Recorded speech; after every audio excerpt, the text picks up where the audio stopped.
गुरुदेव भगवान के चरणों में प्रणाम। एक बार पुनः हम दुर्वासा आश्रम श्री परशुराम सहित शिवपंचायतन मंदिर में आए हुए हैं अपने प्रश्नों का समाधान जानने के लिए गुरुजी से। गुरुजी, आजकल के समाज में हर तीसरे व्यक्ति के मन में प्रेम और प्रेम विवाह को लेकर कुछ न कुछ मन में संदेह बना रहता है। तो इसी तरीके के कुछ प्रश्न हमारे मन में भी हैं और हम आपके सामने रखना चाहते हैं। गुरुदेव, सबसे पहले तो हम पूछना चाहेंगे आपसे कि प्रेम क्या है, मतलब प्रेम है क्या? लोग कोई कुछ कहता है, कोई कुछ कहता है। प्रेम विवाह के बारे में गुरुजी लोग अपने अपने मन को, मतलब अपने अपने मन की बातें रखते हैं, लेकिन कोई भी समुचित उत्तर नहीं दे पाता है। और आप इस बारे में बताएं कि प्रेम विवाह करना उचित है या अनुचित है। अंतर्जात विवाह के बारे में गुरुदेव आप क्या कहना चाहेंगे? और एक अंतिम प्रश्न ये है कि गुरुदेव, जैसा कि प्रेम करते हैं लोग कुछ दिनों में, फिर उसके बाद में उसका निर्वाह नहीं कर पाते हैं, उसको छोड़ देते हैं बीच में, या फिर झूठा प्रेम करते हैं या उसका ढोंग रचाए रहते हैं। तो इन सब के बारे में गुरुजी आप क्या कहना चाहते हैं? ओम हरिहराभ्याम नमः,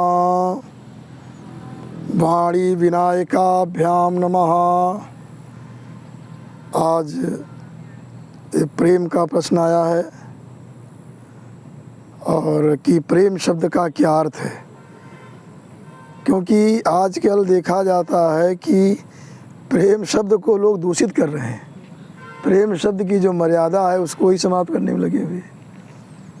इसलिए प्रेम जो शब्द बनता है, प्रेम एक तो कहा गया है कि प्रींग पीतो से मन प्रत्यय कर देंगे प्रेम बन जाएगा, और एक और है प्रींग तर्पणे कांतोचा। तो जो है तर्पण करना या कांतो माने कामना। तो इसका अर्थ ये, प्रेम का अर्थ ये होता है कि प्रींग धातु से मनिन प्रत्यय कर देंगे प्रेम बन जाए, प्रेमन शब्द बनता है, प्रेमन शब्द प्रेम बनता है। तो प्रेम का अर्थ ये होता है कि एक दूसरे को तृप्त करना। प्रेम तर्पणे, तृप्त करना, एक दूसरे को संतुष्ट करना और तृप्त करना, इसको प्रेम कहते हैं। ये हम सामाजिक प्रेम के विषय में कह रहा हूँ। एक दूसरे को तृप्त करना और दूसरे को प्रसन्न करना ही प्रेम है। दूसरा जो कहा गया कामना, कि एक दूसरे के कल्याण की कामना करना, ये प्रेम है। वो उनका ही चाहता हो, पूर्ण रूप से उनका ही चाहता है। क्या हमारे यहाँ कितना प्रेम सब है। देखिए पति पत्नियों में जो लोग व्रत महिला माताएं रहती हैं जो अपने पति के लिए, तो कितना कि किस तरह कष्ट सहती हमारे पति की दीर्घायु हो। पति सोचता है हमारी पत्नी का दीर्घायु हो, अच्छा हो, सब कल हो। इसका प्रेम है। प्रेम एक दूसरे का ही। तो ये प्रेम जो होता है, वास्तविक जो प्रेम है वो अंतिम समय तक रहता है। ये नहीं प्रेम समाप्त हो जाएगा। अब आजकल का प्रेम है केवल सौंदर्य देखकर प्रेम हुआ, सौंदर्य गया प्रेम गया, काम खत्म। तो प्रेम बहुत पवित्र चीज़ है और ये सांसारिक प्रेम है, और एक ईश्वर के प्रति प्रेम होता है। ईश्वर के प्रति जो प्रेम होता है उसमें समर्पण, श्रद्धा, वो प्रेम होता है। तो कहा गया है कि जहाँ पर प्रेम के विषय में बता रहा हूँ, जहाँ पति पत्नी दोनों प्रेम से रहते हैं, एक दूसरे को से संतुष्ट हैं, एक दूसरे का हित चाहते हैं, वहाँ पर बताया गया सारे देवता वहाँ निवास करते हैं बिना बुलाए। जहाँ पत्नी से पति संतुष्ट है, पति से पत्नी संतुष्ट है, ऐसे घरों में जो है ये बिना बुलाए देवता लोग चले आते हैं। और जहाँ परस्पर कला होता है, इसलिए कहा गया है हमारे शास्त्रों में, यत्र नार्यस्तु पूज्यन्ते रमन्ते तत्र देवता। जहाँ स्त्रियों का सम्मान होता है, पूजन होता है, उनको सम्मान क्या है, पूजन क्या है, उनको वस्त्र अलंकारों से अलंकृत रखा जाता है, उनका सम्मान है, तो वहाँ देवता निवास करते हैं। इसलिए जो है मनुस्मृति में ऐसा बताया गया है।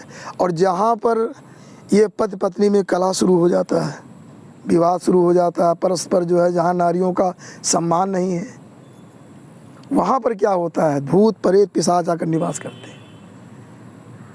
इसलिए नारियों का सम्मान होना चाहिए। लेकिन आजकल एक नारी नारी का सम्मान नहीं समझ पा रही। अगर नारियां सावधान हो जाएं कि हाँ, तो इस प्रकार से ये प्रेम व्यवहार होना चाहिए, वो घर की समृद्धि होती है जहाँ परस्पर। तो प्रेम बहुत पवित्र चीज़ है, लेकिन आजकल का जो प्रेम हो रहा है, आजकल प्रेम जो विवाह होते हैं वो प्रेम विवाह सफल नहीं हो पाते। अधिकतर जो आजकल देखिए मुकदमा चल रहे होंगे तो प्रेमी प्रेमिकाओं के विवाह हो गया, सौंदर्य रूप को देखा, उसके बाद जब सौंदर्य समाप्त हुआ, कोई कारण फंसा, बस तुरंत जो टूट गया। पहले हमारे विवाह होते थे, जीवन भर चलते थे, और ये भावनाएं होती थी कि 7 जन्मों तक हमारा साथ रहेगा, सदैव साथ रहेगा। जितने हमारे ग्रंथों में लिखा है, जब वो जो है हरिश्चंद्र की पत्नी जो है सैव्या ने कहा कि फिर मुझे आपके अगले जन्म में आपकी सेवा करने का अवसर मुझे मिलेगा, इस समय तुम्हें, तो इस प्रकार वियोग हो रहा है। ये भावनाएं होती थी, समाज इतना पति पत्नी सब जुड़ाव रहता था, आज सब बिखराव आ गया। क्यों बिखरा? क्यों? हमारी जो शास्त्रीय जो मर्यादाएं थी वो सब समाप्त हो रही। अब देखिए वाल्मीकि रामायण में जो है सीता जी ने कहा, क्या कहा कि नहीं मानुषी राक्षस्य भार्या भवतुम अर्हति। जब राक्षसियों ने बहुत प्रेरणा किया कि तुम रावण की पत्नी बन जाओ, इतना बड़ा है, इसके पास संपत्ति है, त्रैलोक का स्वामी है, सब सारे रत्न इसके पास है, सब कुछ इसके पास है, क्या आपत्ति है पत्नी बनने में? लाखों हजारों स्त्रियां तुम्हारी दासी बन जाएंगी एक से एक दिन। तो भगवती सीता जी ने उत्तर दिया, यही शिक्षा हमको लेना चाहिए, और ये समाज को, राष्ट्र को, हमारे राजनेताओं को, सबको शिक्षा लेनी चाहिए।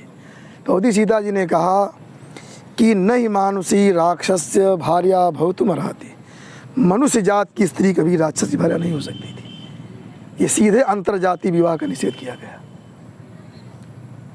लेकिन कम से कम राम राज्य में तो उसका ध्यान दिया जाए। राम राज्य जो आ रहा है, इस पर तो ध्यान दिया जाए कि भगवती सीता क्या कहती। श्री राम जी की मर्यादा, राम जी की पत्नी कहती हैं, नहीं मानुषी राक्षस से भार्या भवतुम अर्हति। मनुष्य जात की स्त्री कभी राक्षस भार्या नहीं हो सकती। अब आज है, चाहे कोई मुसलमान शादी करे, चाहे ईसाई के साथ शादी करे, यही सब विघटन मचा हुआ है। और इस प्रकार से अपने में तो ये सब चल रहा है। उसके बाद क्या होता, हल्ला लोग मचाएंगे, रे वो मुसलमान से ये कर लिया, वो कर लिया। अरे जब तुम नियम बनाए हो तो हो रहा शादी। आपको ये हटाना हो कि मुसलमान जो है हिंदू नारियों को न ले जाए, आप कानून बना दीजिए। कौन दंड निर्धारित करे, इतना दंड मिलेगा जो। अब देखिए शादियाँ बंद हैं, और इससे बहुत लाभ है। कोई रोग फैला, कुछ फैला तो एक समुदाय में रहेगा। ब्राह्मण अलग हैं, क्षत्रिय अलग हैं। हमारे समाज के 4 अंग हैं, ब्राह्मण क्षत्रिय वैश्य शूद्र, चारों अंगों में अलग अलग सब अपना करें शादी आपस में, या मुसलमान अपने में। हम ये अपनी प्राचीन मर्यादा थी, इसलिए सीता जी इस प्रकार से। तो ये सब हमारे यहाँ जो, और इतने नहीं, हमारे यहाँ सब लोग गीता को मानते हैं। सब लोग कोर्ट में भी जो है लोग शपथ लेते हैं गीता पर हाथ रख करके। गीता में कहा गया है कि शंकरो नरकायैव कुलघ्ना नाम कुलस्य चा पतन्ति पितरो हेषाम लुप्त पिंडोदक क्रिया। कि अगर वर्ण संकर संतान पैदा हो गया, वर्ण संकर की गीता में अर्जुन ने कहा है कि शंकरा नरकायु, नरक के लिए होता है। वर्ण संकर संतान सबको नरक ले जाता है, किसी को छोड़ता नहीं। किसको छोड़ नरक ले जाता है वो बता रहे हैं गीता में, कुलघ्ना नाम कुलस्य चा, पूरे कुलग ले जाता है। कुलग नहीं, पतंत पितरो हे शाम, उसके पितर लोग भी चले जाते हैं। कि क्यों पितर लोग क्यों चले जाते हैं नरक में? कहते हैं लुप्त पिंडोदक क्रिया, क्योंकि जो वर्णशंकर होता है उसका दिया हुआ पिंडदान या उसके द्वारा किया गया तर्पण वो पितरों को नहीं प्राप्त होता है।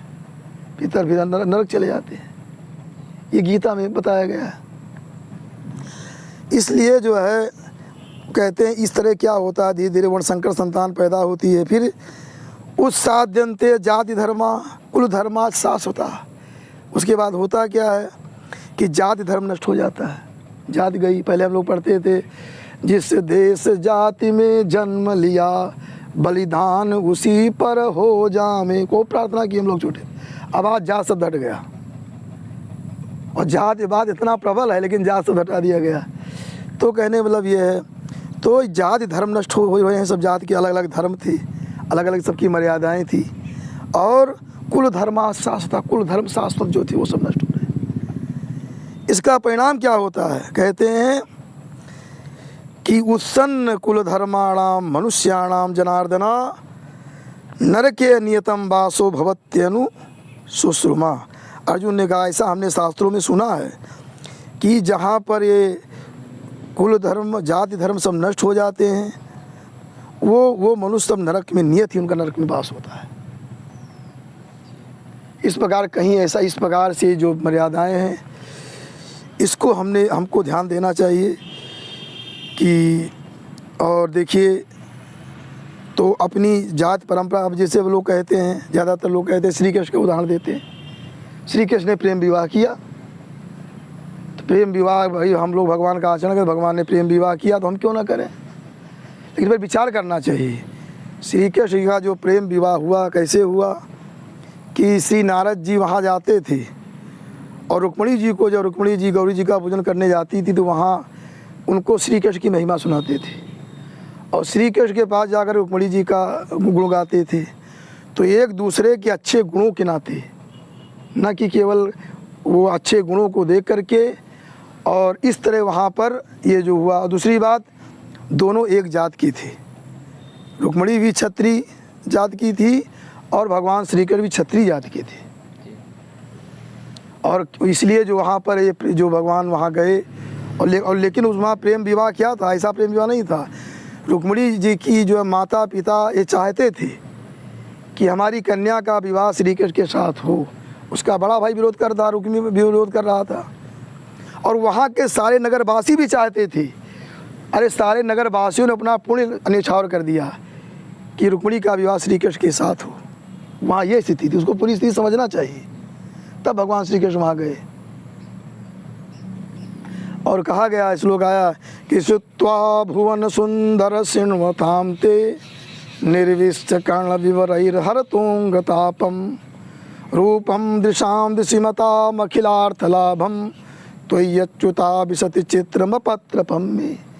कहा हमारा चित्र जो है आपके पास जो है आने के लिए जो व्याकुल हो रहा है, कि आपकी शरण में आने की जो इच्छा हो रही है। एक निरपत्र में निर्लज्ज भी होता है कि हम आपके इतने श्रेष्ठ गुण हैं, उन गुणों के नाते मैं निर्लज्ज हो गई हूँ। क्यों? आप भुवन सुंदर है और आपके गुणों को हमने सुना है। आपके गुणों को सुनते ही सारे अंगों के ताप हमारे समाप्त हो गए, और ये हमको लगा कि आपका अगर नेत्र किसी को भगवान ने दिया है तो नेत्र का संपूर्ण लाभ यही आपका दर्शन। इसलिए, और दूसरा होता है कि अपत्र माने होता है आचरण के जो रक्षा करे। तो इस प्रकार से ये रुक्मिणी जी ने जो है प्रार्थना किया है, भगवान को ले गए और फिर ब्राह्म विधि से विवाह हुआ।